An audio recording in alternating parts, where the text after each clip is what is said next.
So 10 days holiday with two different Nissan Leaf. The first one, the 2014, with the bigger battery and the better charging protocols. Absolutely perfect. Started up nicely, ready to go.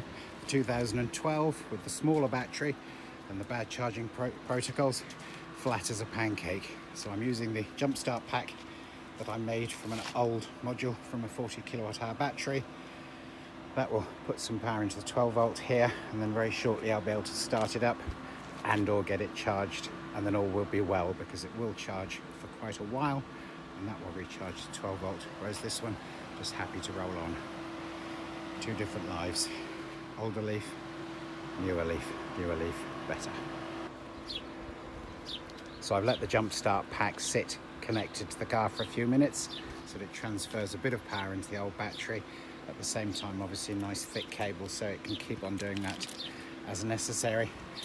But everything's now functioning, so I've opened it up on the remote control. The charging is working, flashing blue lights, and my inside voltage meter is showing 14.1, which is being generated by the DC-DC converter while charging.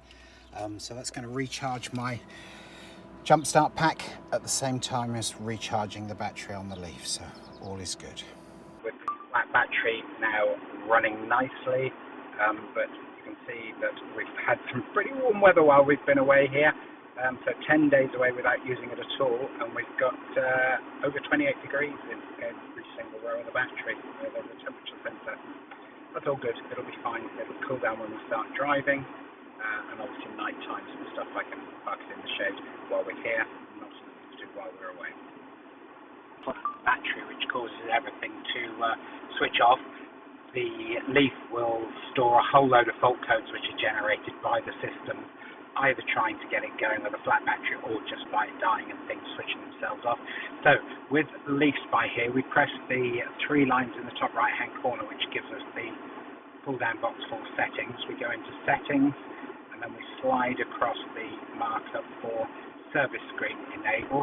When we say done, we're then able to access the service screen, and you can see the button bottom left will read the fault codes.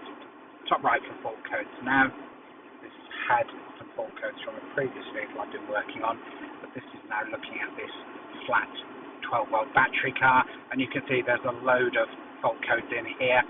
None of them have any relevance whatsoever today because they're basically all caused by a flat battery.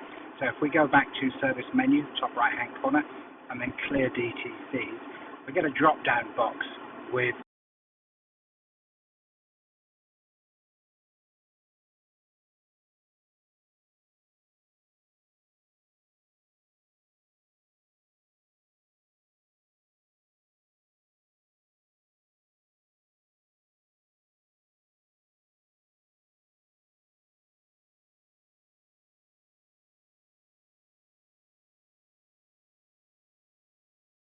one or other of these can stop the higher ones from working, so it's often better to start from the bottom under those circumstances and work upwards.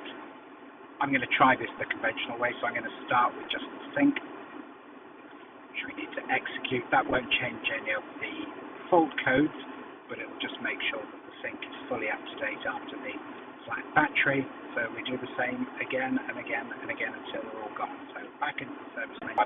Last remaining fault code, so again we go back into service DTCs, clear DTCs, all the rest from the drop downs have all disappeared now, so it's just a case of clearing this one with the menus that come up, and then hopefully, all being well, it should be, because this was just a flat battery. There we go, it's been through, it's read all the DTCs, there are none, so we're good to go.